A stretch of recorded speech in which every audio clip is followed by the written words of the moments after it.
জেলায়। আর আজকে দেখাবো এই জেলার এই ছোট্ট একটি ঐতিহাসিক নিদর্শন, ঐতিহাসিক একটি স্থান। ছোট হলেও এই ঐতিহাসিক স্থানটির অনেক গুরুত্বপূর্ণ রয়েছে। আর এটি হচ্ছে রানীশঙ্কর উপজেলার রাজা টঙ্কনাথের রাজবাড়ি। তো চলুন সবাইকে ঘুরে ফিরে দেখাবো। আর আমার পুরুষদের কেউ জমি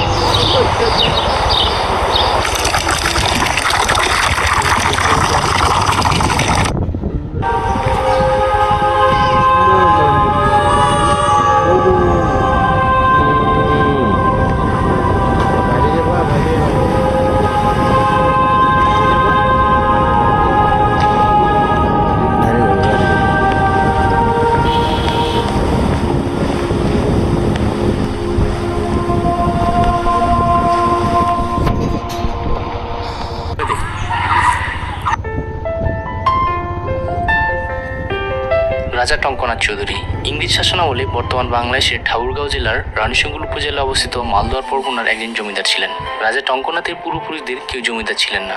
বর্তমানে রানীশঙ্কর উপজেলা সদর হতে 7 কিলোমিটার পূর্বে কাতিয়ান নামক জায়গায় গোয়ালা বংশীয় নিঃসন্তান এক জমিদার বাস করতেন।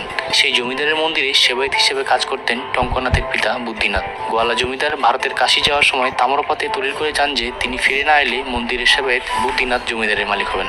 গোয়ালা জমিদার ফিরে না আসায় বুদ্ধিনাথ জমিদারের মালিক হন। তবে অনেকে মনে করেন এই ঘটনা বুদ্ধিনাথের 2-1 পুরুষ পূর্বেরও হতে পারে।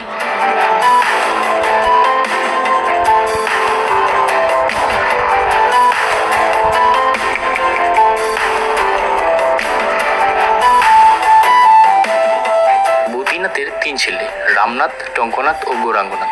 এর মধ্যে রামনাথের অকাল মৃত্যু হয়। গৌরাঙ্গনাথ ছিলেন হাবাগোবা, তবে টঙ্কনাথ ছিলেন চতুর। বুদ্ধিনাথের মৃত্যু হলে টঙ্কনাথ জমিদারের দায়িত্বভার গ্রহণ করেন।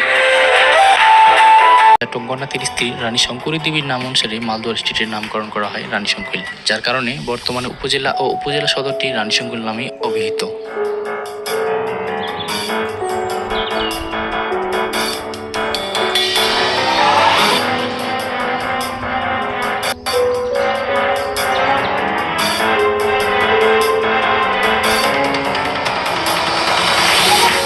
রাজা টঙ্কনাথ চৌধুরী খুব বড় জমিদার না হলেও তার আভিজাত্যের কমতি ছিল না। 1925 সালের 18 নভেম্বর তৎকালীন ব্রিটিশ গভর্নর হাউজে টঙ্কনাথ চৌধুরীকে ব্রিটিশ সরকার চৌধুরী উপাধিতে ভূষিত করেন।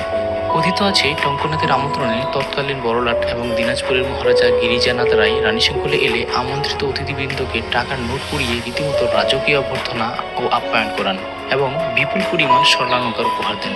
এর ফলে তৎকালীন ব্রিটিশ সরকারের কাছ থেকে চৌধুরী উপাধি এবং দিনাজপুরের মহারাজা গিরিজানাথ রায়ের কাছ থেকে রাজা উপাধি পান।